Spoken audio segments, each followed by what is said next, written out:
नमस्कार दोस्तों, राउज आईएएस के हिंदी यूट्यूब चैनल पर आपका स्वागत है।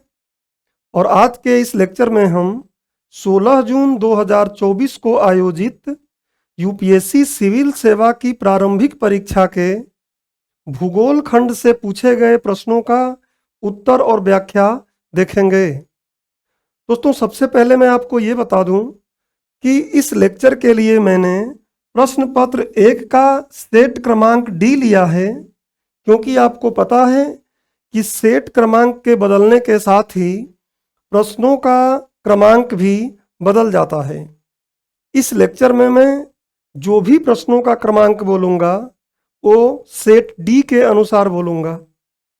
तो चलिए लेक्चर को हम शुरू करते हैं और सबसे पहले देखते हैं कि भूगोल के किस टॉपिक से कितने प्रश्न आए हैं, अर्थात टॉपिक वाइज प्रश्नों का एक ब्रेकअप देख लेते हैं, जिससे एक आइडिया हो जाए कि किस टॉपिक से कितने प्रश्न पूछे गए।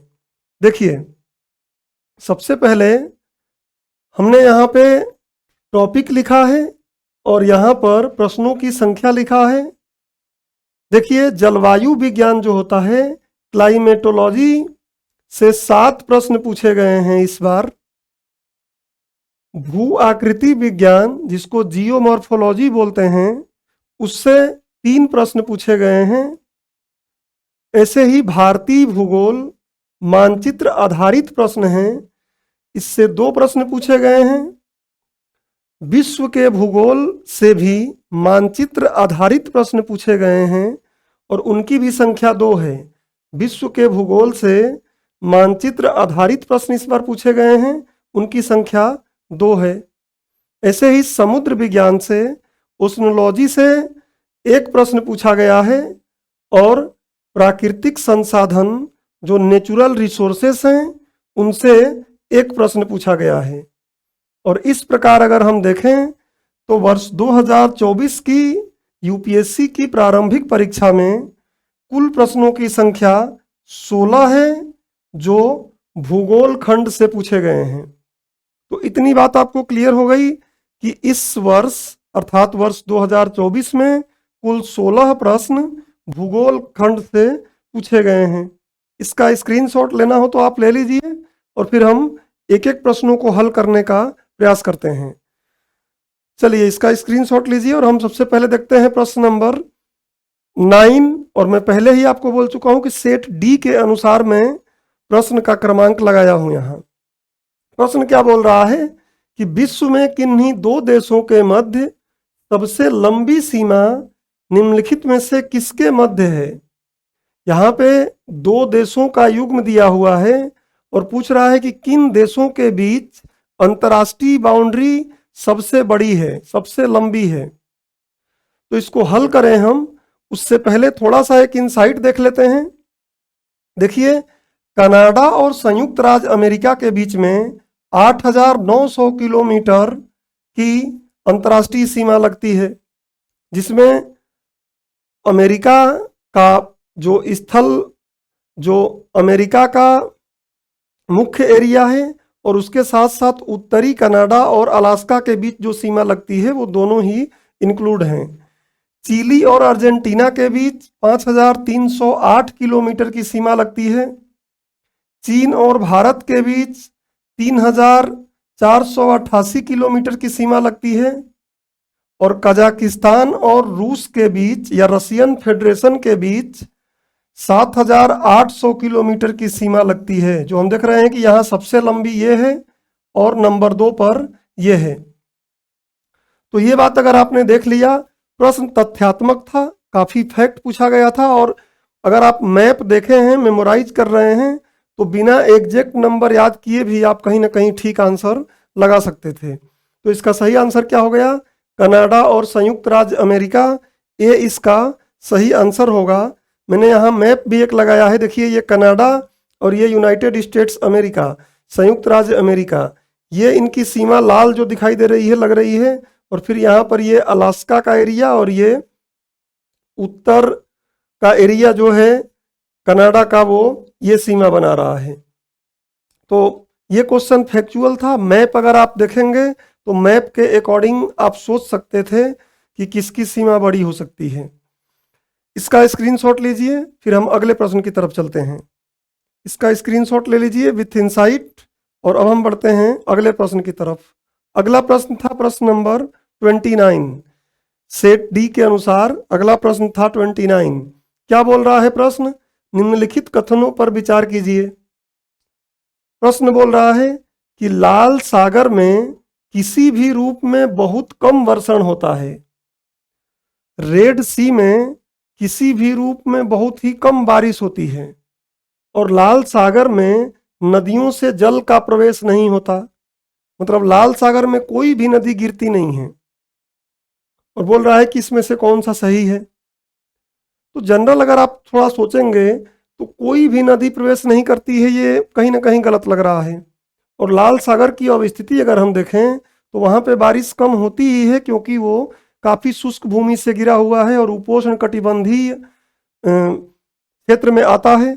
थोड़ा सा इनसाइट देखते हैं फिर हल करते हैं। लाल सागर के बारे में देखिए, उपोष्ण कटिबंधीय क्षेत्र में स्थित है। ये विशाल शुष्क भूमि से घिरा है पूरा इधर अरब वाला क्षेत्र, अतः अधिक वर्षा नहीं होती है।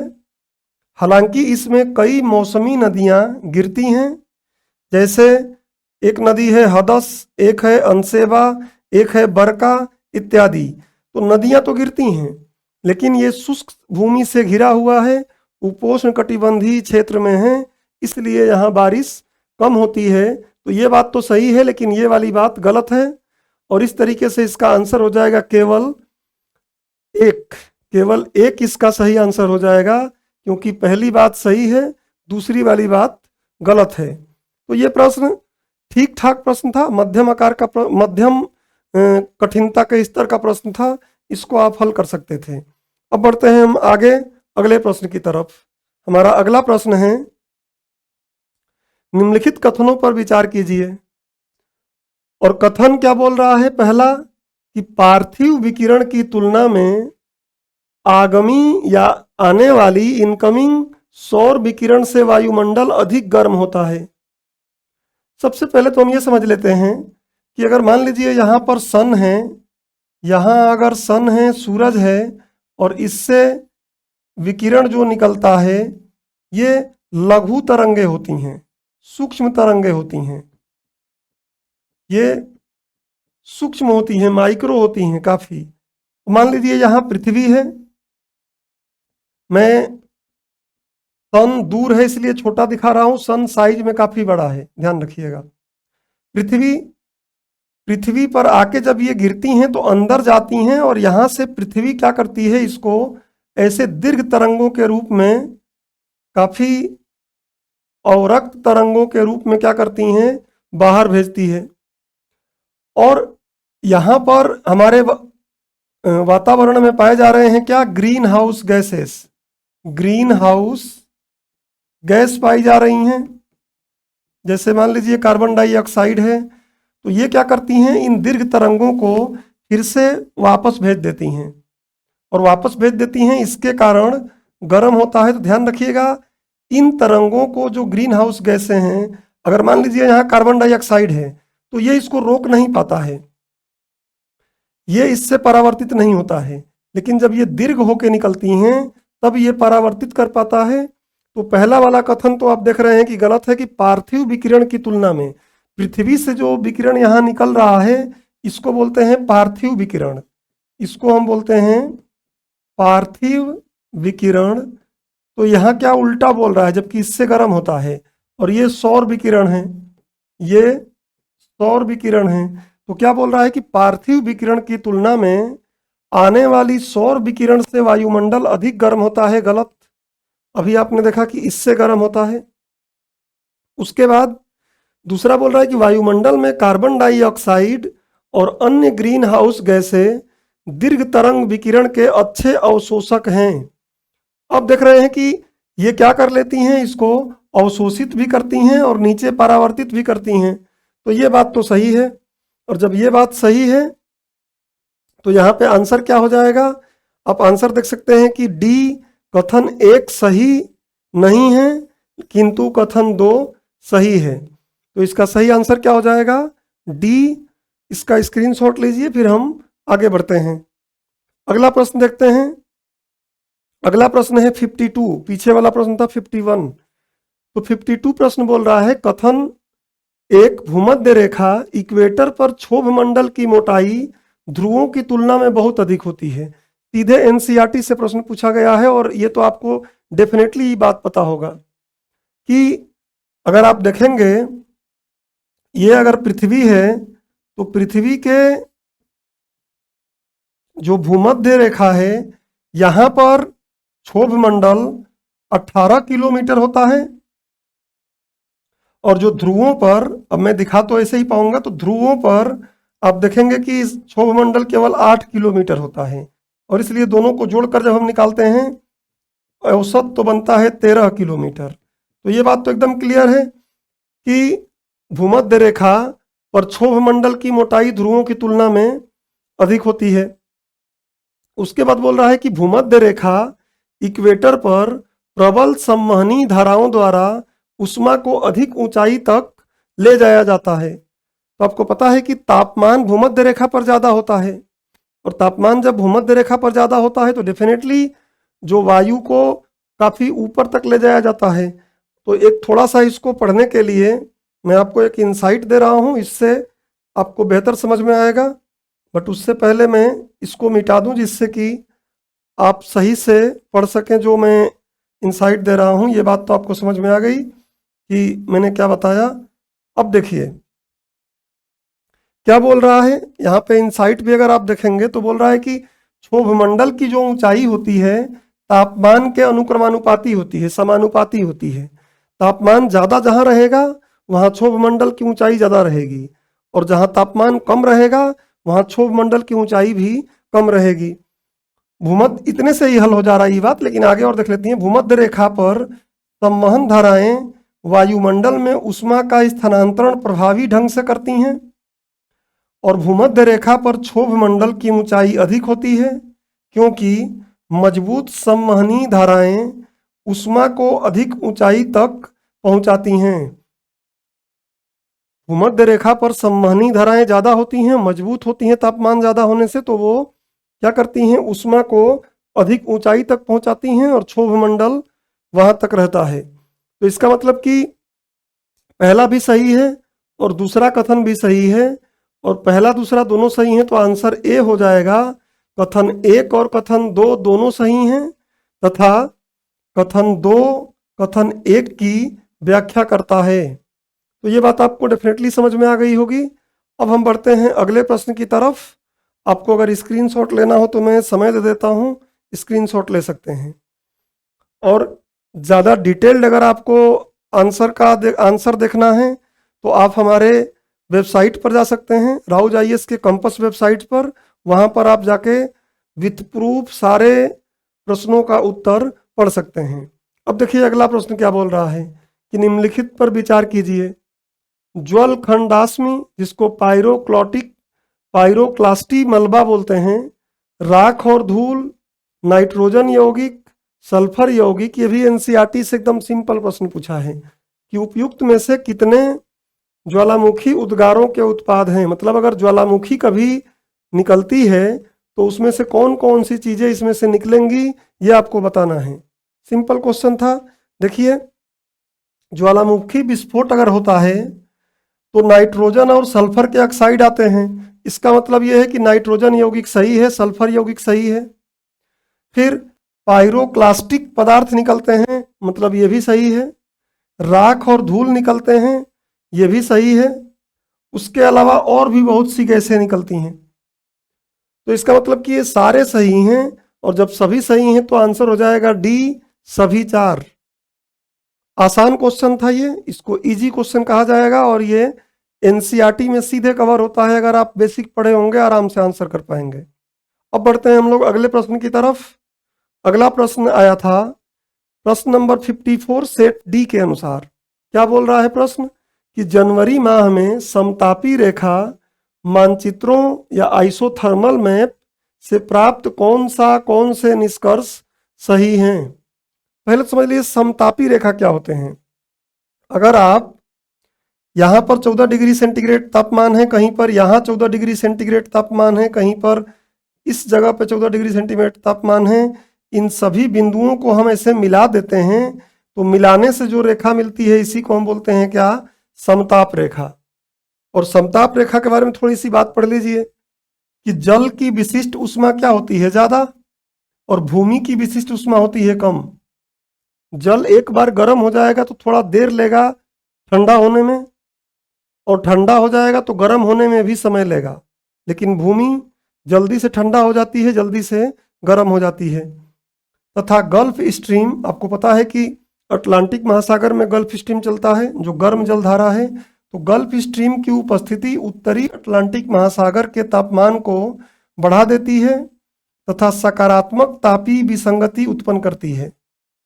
गर्म तापमान के अकॉर्डिंग चलती है तो सकारात्मक तापीय विसंगति उत्पन्न करती है, जिससे महासागरों में समतापी रेखाएं उत्तर की ओर झुक जाती हैं। महासागरों में समतापी रेखाएं किधर झुकती हैं, उत्तर की ओर, ऊपर झुक जाती हैं, ऐसे ऊपर चली जाती हैं।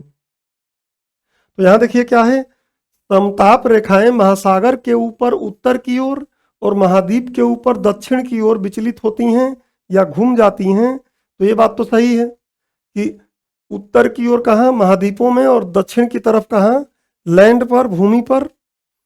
पहली बात सही है। दूसरा क्या है, शीत महासागरीय धाराओं, गल्फ स्ट्रीम और उत्तरी अटलांटिक अपवाह ड्रिफ्ट की उपस्थिति उत्तरी अटलांटिक महासागर को शीतल बनाती है और समताप रेखाएं उत्तर की ओर मुड़ जाती हैं। समताप रेखाएं उत्तर की ओर मुड़ जाती हैं तो ठीक है, लेकिन ये शीतल बनाने की बात कर रहा है, ये गड़बड़ हो रहा है, और इसलिए दूसरा गलत। इसका सही आंसर क्या हो जाएगा, केवल एक, तो ए इसका सही आंसर है। इसका आप स्क्रीनशॉट लीजिए। फिर हम बढ़ते हैं अगले प्रश्न की तरफ। हमारा अगला प्रश्न है प्रश्न नंबर 55, जो रिसोर्सेक तरीके से मैपिंग भी बोल सकते हैं कि निम्नलिखित में से कौन से देश विश्व के 2 सबसे बड़े कोको उत्पादक के रूप में विख्यात हैं। तो कोको उत्पादक के रूप में आप देखेंगे तो ये कोटे डी आइवर, इसी को हम बोलते हैं क्या, कोस्टारिका, अफ्रीका का देश है, और घाना, ये भी अफ्रीका का देश है। और ये फैक्ट था। अगर आप देखें कोको उत्पादन को तो आइवरी कोस्ट अर्थात कोटे डी आइवर और घाना, ये दोनों मिलके विश्व के कुल उत्पादन का 50% उत्पादन करते हैं, और ये दोनों ही देश अफ्रीका के देश हैं। ये दोनों ही देश अफ्रीकी देश हैं। तो इसका सही आंसर हो जाएगा सी। फैक्चुअल क्वेश्चन था, अगर आपको फैक्ट के तौर पे बात याद है तब तो आप इसका उत्तर दे सकते थे, और फैक्ट के तौर पे बात याद नहीं है तो इसका उत्तर आप नहीं दे सकते थे। अब बढ़ते हैं अगले प्रश्न की तरफ। अगला प्रश्न है 56। ये भी फैक्चुअल और टफ क्वेश्चन कहा जाएगा अगर आप मैपिंग इतनी बारीकी से करके नहीं गए हो तो। क्या बोल रहा है कि पश्चिम से पूर्व की ओर प्रयागराज, प्रयागराज मतलब इलाहाबाद, तो प्रयागराज के अनुप्रवाह में गंगा में मिलने वाली हिमालय की नदियों के संदर्भ में निम्नलिखित में से कौन सा सही अनुक्रम है। तो देखिए, प्रयागराज के बाद अगर हम देखें तो जो गोमती है, गोमती नदी, ये गंगा में मिलती है, लेकिन कहाँ मिलती है, तो ये मिलती है वाराणसी में, या बनारस बोल सकते हैं आप। फिर दूसरी नदी जो है घाघरा, ये घाघरा जाके मिलती है कहाँ, छपरा में। और ऐसे ही आप देखें किससे, गंगा से मिलती है। और ऐसे ही एक और नदी है गंडक, गंडक नदी जो है ये मिलती है आगे जाके, ये मिलती है, मैं एक चीज यहाँ दिमाग से नहीं, चलिए गंडक, और अगला जो है कोसी, कोसी जो है वो कोसी मिलती है कहाँ, कटिहार जिला जो है, कटिहार जिला जो है बिहार का, उसके आसपास जाके ये मिलती है। और इस तरीके से अगर हम देखें तो अगर ये 3 फैक्ट भी आपको याद है कि गोमती सबसे पहले आ रही है, कोसी सबसे बाद में आ रही है और गोमती के बाद घाघरा आ रहा है, तो आप देख सकते हैं कि गोमती के बाद घाघरा और यहाँ कोसी, गंडक भी वहीं आसपास में ही कहीं मिलता है। तो इस तरीके से इसका सही आंसर क्या हो जाएगा? बी। इसका सही आंसर हो जाएगा बी। मतलब ये टफ क्वेश्चन था, अगर आपने सही तरीके से मैपिंग नहीं किया हो तो इस प्रश्न को छोड़ देना ही सही था। अब बढ़ते हैं अगले प्रश्न की तरफ। अगला प्रश्न है, देखिए क्या बोल रहा है कि निम्नलिखित कथनों पर विचार कीजिए। चट्टानों के अपक्षय के कारणों में से एक कारण वर्षा है। तो वर्षा के कारण भी चट्टान क्या होते हैं? अपक्षित होते हैं, टूटते हैं।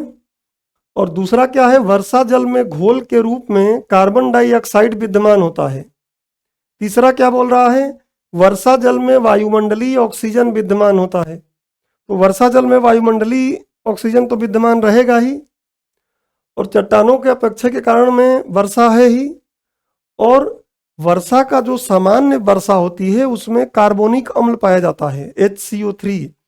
तो कार्बोनिक अम्ल पाया जाता है, इसका मतलब कि उसमें कार्बन डाइऑक्साइड की मात्रा भी है। तो तीनों ही कथन सही हैं, लेकिन थोड़ा इसको हम देख लेते हैं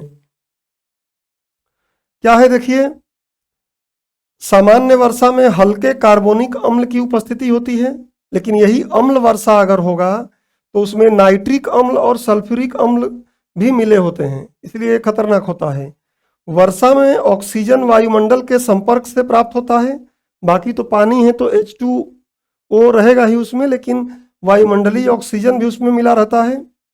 और वर्षा द्वारा अपक्षय का उदाहरण, वर्षा द्वारा अपक्षय होता है, इसका उदाहरण देखिए, सर्बिया एवं ब्रिटेन में क्रमशः चूना पत्थर और चाक चट्टानों के विघटन से कार्स्ट स्थलाकृति का विकास होना। तो कार्स्ट स्थलाकृति क्या होती है? देख सकते हैं, आप पढ़े होंगे जियोमॉर्फोलॉजी में, ये कार्स्ट स्थलाकृति है। देखिए कहीं पर ऐसे यहाँ पे केव जैसा बन जा रहा है, गुफा जैसा बन जा रहा है, कहीं भी ऐसे कटा पीटा, तो इसको हम बोलते हैं कि ये कार्स्ट स्थलाकृति है।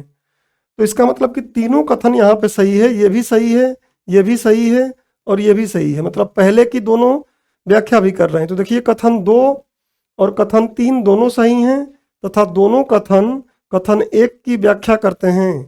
तो इसका सही आंसर क्या हो जाएगा? ए।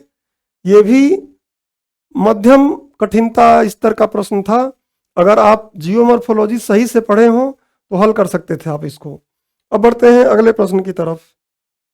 अगला प्रश्न हमारा पूछा गया है 58, और ये भी एक तरीके से मैप बेस्ड प्रश्न है। अगर मैप आपने ठीक तरीके से मैपिंग किया हो तो इसका उत्तर दे सकते थे। निम्नलिखित देशों पर विचार कीजिए। फिनलैंड, जर्मनी, नॉर्वे, रूस। उपर्युक्त में से कितने देशों की सीमा उत्तरी समुद्र, उत्तरी समुद्र को हम क्या बोलते हैं? नॉर्थ सी, नॉर्थ सी के साथ लगती है। अब थोड़ा देख लेते हैं नॉर्थ सी का। ये है नॉर्थ सी, उत्तरी सागर। ये देश देखे, फिनलैंड यहाँ पे कहीं भी मैप में आपको फिनलैंड इससे लगता हुआ नहीं दिखेगा।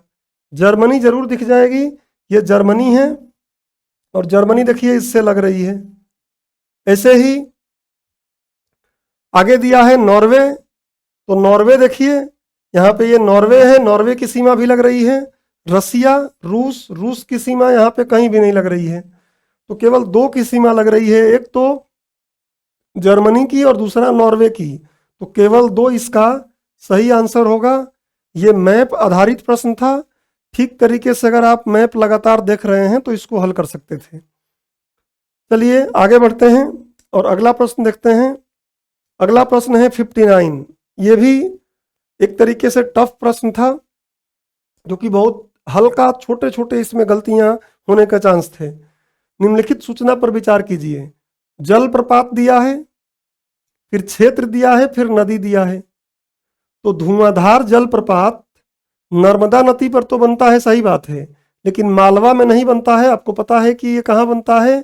बघेलखंड में बनता है, बघेलखंड क्षेत्र में बनता है, और इसलिए ये तो हो गया गलत, ये अंततः फाइनली हो गया गलत। हुंद्रू या हुंड्रू छोटा नागपुर पठार अर्थात रांची जो है झारखंड की राजधानी रांची से थोड़ा मतलब रांची के आसपास पड़ता है और सुवर्ण रेखा नदी पर पड़ता है, तो ये अंततः हो गया सही। छोटा नागपुर पठार रांची के आसपास है, वो भी उसी में आता है। गेरसोपा, गेरसोपा को हम बोलते हैं जोंग डैम। क्या बोलते हैं? Jong dam. और ये कर्नाटक में पाया जाता है। यह आपको पता है कि कर्नाटक में पाया जाता है और काफी बड़ा जलप्रपात है। और जोंग जलप्रपात बोलते हैं इसको, नेत्रावती पर नहीं है बल्कि ये शरावती नदी पर है। इस पर है, शरावती नदी पर है। और इसलिए अगर हम देखें तो ये भी गलत हो रहा है। पहला और तीसरा गलत है, दूसरा सही है। तो सही आंसर क्या हो जाएगा? केवल एक। सही आंसर हो जाएगा ए, केवल एक। चलिए बढ़ते हैं अगले प्रश्न की तरफ। अगला प्रश्न है प्रश्न नंबर 60 सेट डी के अनुसार। यह भी प्रश्न वैसा ही है, छोटे छोटे गलतियां कराने के लिए दिया हुआ है। तो टफ प्रश्न एक तरीके से है। और अगर ठीक तरीके से आपने पढ़ा है पर्वत पठारों को तो आप सही भी कर सकते हैं, आसान भी आपको लगेगा। निम्नलिखित सूचना पर विचार कीजिए। क्षेत्र, पर्वत का नाम, प्रकार। मध्य एशिया में बोल रहा है कि वासजेस पर्वत है और वलित पर्वत है। पहली बात की मध्य एशिया में नहीं है, यूरोप में है। फ्रांस और यूरोप में है ये। और यूरोप में भी कहाँ है? फ्रांस और जर्मनी के, फ्रांस और जर्मनी के बॉर्डर पे आप देखेंगे ये है। तो ये तो गलत हो गया। दूसरी चीज, ये वलित पर्वत है नहीं। आपको पता है कि ये कौन सा पर्वत है? ब्लॉक पर्वत है। ये ब्लॉक पर्वत है, वलित पर्वत नहीं है। अब यूरोप में बोल रहा है आल्प्स और इसको बोल रहा है कि ये ब्रंसोथ या ब्लॉक पर्वत है। तो ये ब्लॉक पर्वत नहीं है बल्कि ये वलित पर्वत है। तो यहाँ पे वलित पर्वत के कारण ये गलत हो जाएगा, क्योंकि दो बातें तो सही हैं। यूरोप में है आल्प्स, एकदम सही बात है। 6 देश इससे सीमा लगाते हैं, 6 देशों में फैला हुआ है। लेकिन ये वलित पर्वत है इसलिए ये गलत हो गया। पहला भी गलत हो गया। उत्तर अमेरिका अपलेशियन वलित पर्वत, ये एकदम सही है। अपलेशियन पर्वत जो है उत्तरी अमेरिका में है और ये वलित पर्वत है, फोल्ड माउंटेन है। दक्षिण अमेरिका का एंडीज, ये भी वलित पर्वत है, तो ये भी सही है, फोल्ड माउंटेन है। तो इसका सही आंसर 2 हो जाएगा, केवल 2 बी इसका सही आंसर हो जाएगा। अब बढ़ते हैं अगले प्रश्न की तरफ। हमारा अगला प्रश्न है प्रश्न नंबर 72। ये बोल रहा है कि जल वाष्प के संदर्भ में निम्नलिखित में से कौन सा या कौन से कथन सही हैं? जल वाष्प है क्या? एक तरीके से H2O ही तो है, लेकिन ये वाष्प के रूप में हो गया है। तो क्या बोल रहा है कि यह एक गैस है जिसकी मात्रा ऊंचाई के साथ घटती है। सही बात है भाई, ये एक गैस है और सारे गैसों की जो मात्रा होती है, जैसे जैसे हम ऊंचाई पर पृथ्वी से जाते हैं वैसे वैसे उनकी मात्रा कम होती रहती है। तो ये बात तो सही है। अगला बोल रहा है कि ध्रुवों पर इसका प्रतिशत अधिकतम है। अब ध्रुवों पर तो इतनी गर्मी है नहीं, तो वहां पे इतना वाष्पीकरण भी नहीं होगा। वहां पर इतना वाष्पीकरण भी नहीं होगा।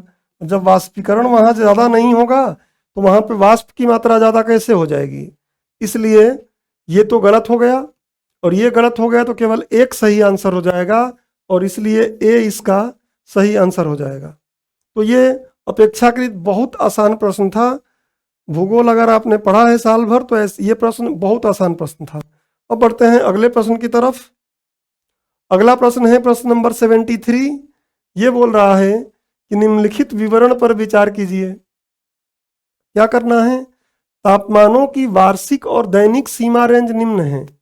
मतलब वर्ष भर के तापमान का अंतर और रोज के तापमान का जो अंतर रेंज है बहुत ही कम है, बहुत ज़्यादा वेरिएशन नहीं है। वर्ष भर वर्षण होता है, मतलब वर्ष भर बारिश होती है और वर्षण में भिन्नता 50 सेंटीमीटर से 250 सेंटीमीटर के मध्य होती है। अब इसको देखकर आपको बताना है कि ये किस प्रकार की जलवायु है। ये भी आसान क्वेश्चन था। अब देखिए थोड़ा सा इसके बारे में पढ़ लीजिए। समुद्री पश्चिमी तट जलवायु इसका सही आंसर है। समुद्री पश्चिमी तट जलवायु। कैसे? तो प्रशांत सागर और तस्मान सागर जैसे समुद्री क्षेत्र की निकटता के कारण वर्षा की प्राप्ति होती है यहाँ। और समुद्र का मध्यम प्रभाव जो होता है वो तापमान में अधिकता या अधिक परिवर्तन नहीं होने देता है। तो इसका सही आंसर क्या था?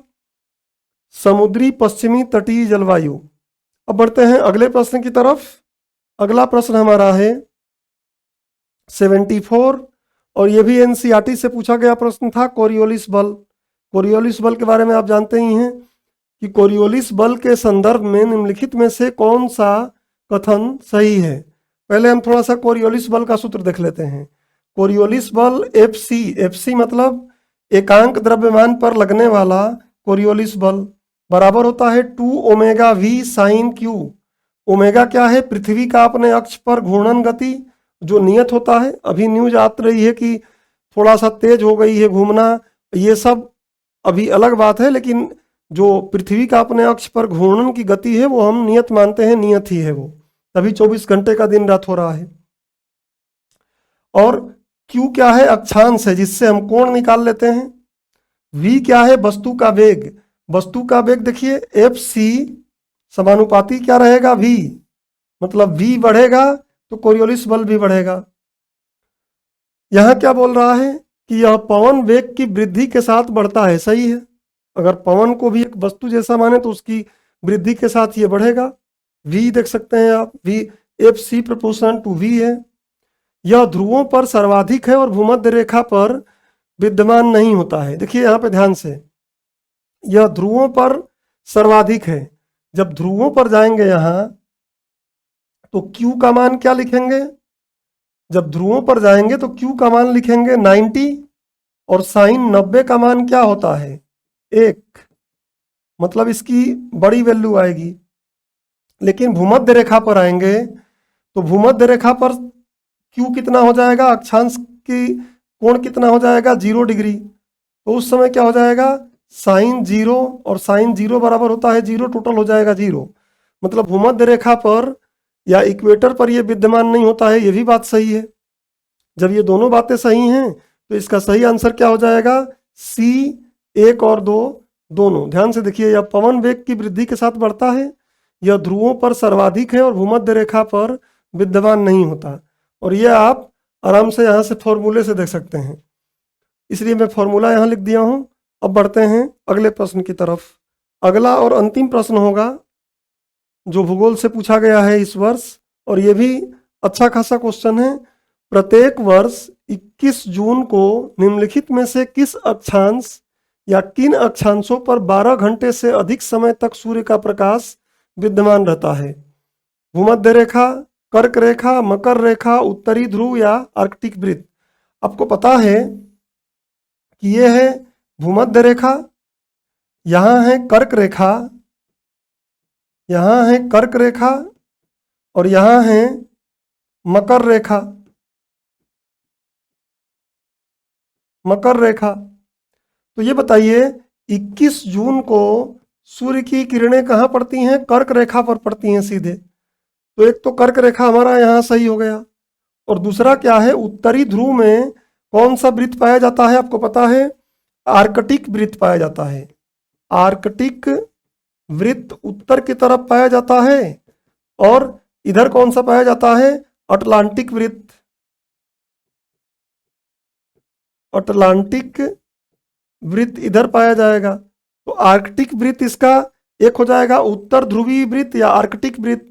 तो इसका मतलब कि ये और ये मकर रेखा से कोई मतलब नहीं है उसका, और भूमध्य रेखा से भी मतलब नहीं है। तो इसका सही आंसर क्या हो जाएगा? कर्क रेखा और उत्तरी ध्रुव या आर्कटिक वृत्त। तो इसका सही आंसर हो जाएगा 2 और 4। 2 और 4 इसका सही आंसर हो जाएगा डी। डी इसका सही आंसर है। तो इसका आप स्क्रीनशॉट ले लीजिए। और इस प्रकार हमारे जितने भी प्रश्न वर्ष 2024 के यूपीएससी के सिविल सेवा के प्रारंभिक परीक्षा में जितने भी प्रश्न भूगोल से पूछे गए थे, उन प्रश्नों का उत्तर और व्याख्या हमने अभी देखा। और इस प्रकार सभी सब्जेक्ट का विश्लेषण हमने और उत्तर और व्याख्या कर दिया है राउज आईएएस के हिंदी यूट्यूब चैनल पर। आप जाके बाकी सारे सब्जेक्ट का देख सकते हैं। ऐसे ही व्याख्या पढ़ाई करते रहिए। राउज आईएएस के हिंदी यूट्यूब से जुड़े रहें, और ज़्यादा जानकारी अगर आपको चाहिए तो आप राउज आईएएस के कंपस वेबसाइट पर जाकर और डिटेल में इनका आंसर पढ़ सकते हैं। मिलते हैं अगले लेक्चर में। धन्यवाद।